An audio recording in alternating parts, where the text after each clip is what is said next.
All right.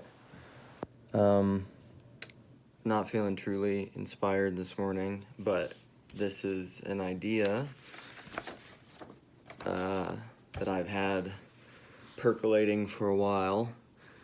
And it was prompted by when I went on Nathan Orman's streaming show the other day.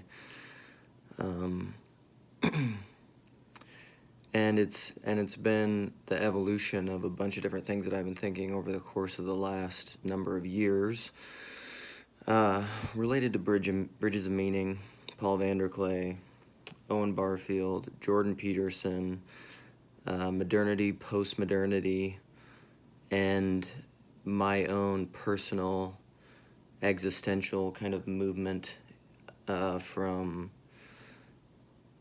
kind of a Protestant evangelicalism towards orthodoxy, and then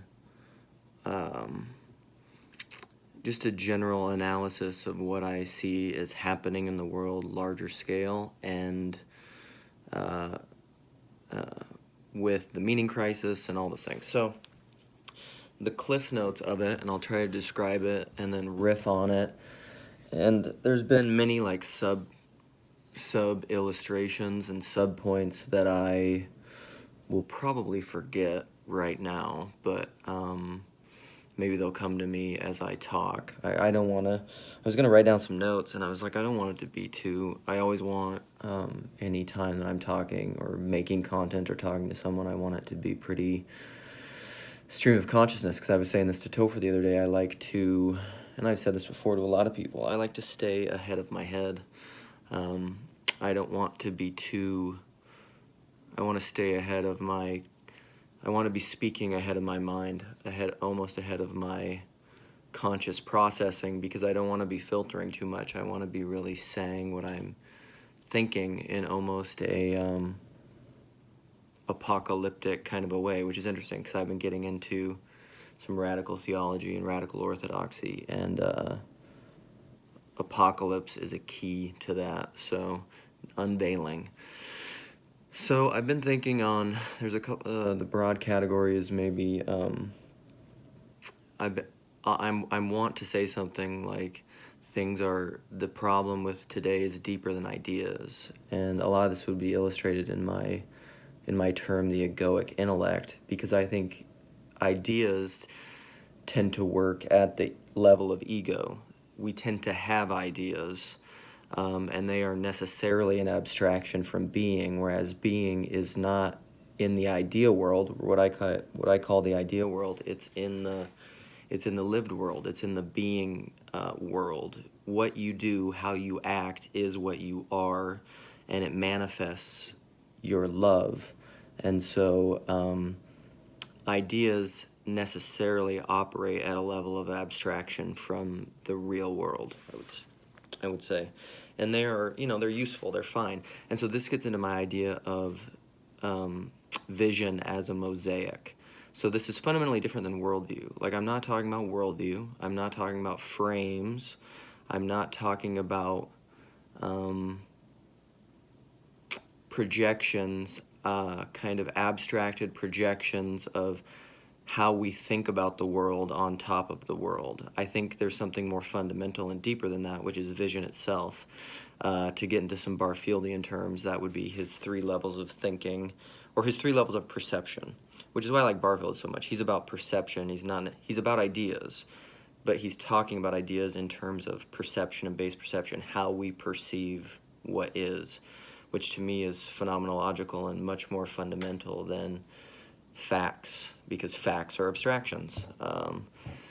They're divorced from reality. Like Jordan Peterson talks about, there are no holes, there are falling off potentials. There aren't chairs, there are potentials of sitting. And those things manifest in things like chairs, stumps, counters, ledges, couches, the floor. Those are all just things that then so those are more the potential itself is more at the level of figurations. In Barfieldian term, it's almost the represented of the unrepresented, this transcendent thing that we can't ever get to, at least consciously, at least in a conscious articulable way. This is something I was saying to Topher the other day, is that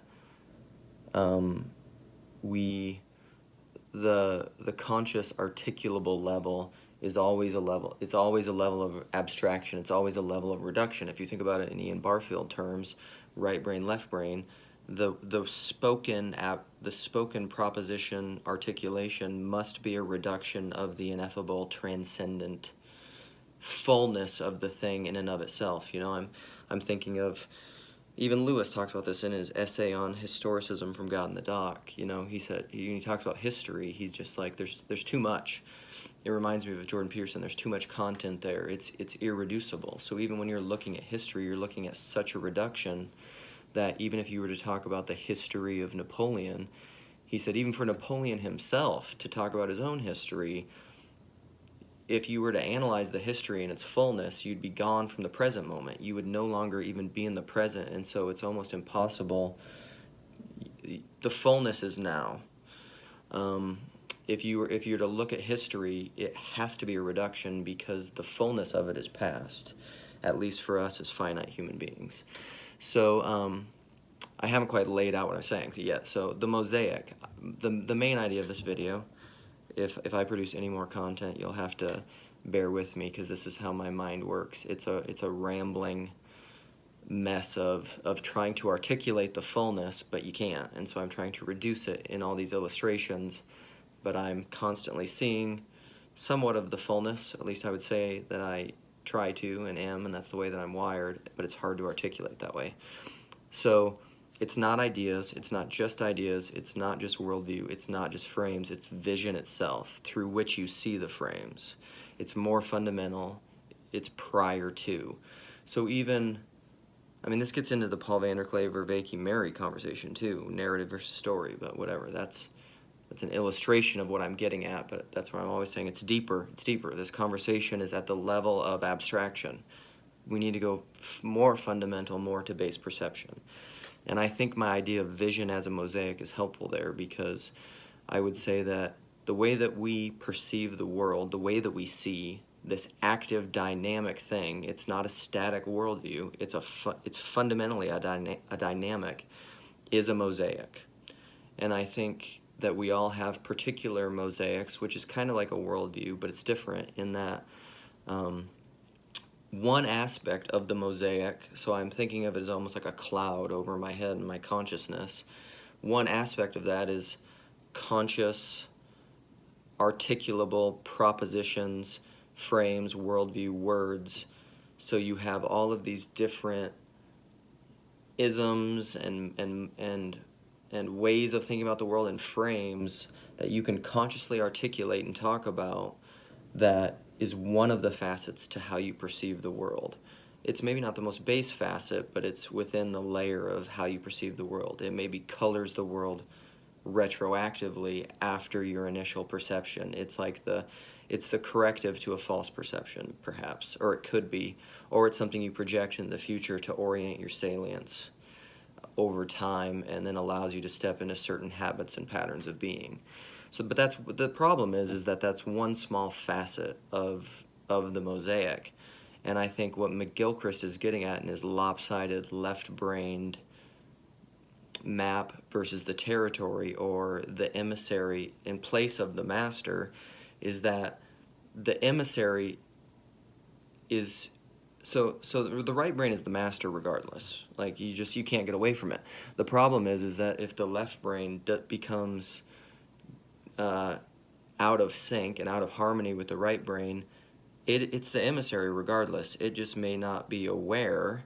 If that's your primary mode of functioning in the world is your left brain map, then your map and your emissary may not be consciously aware of what the master is sending it to do.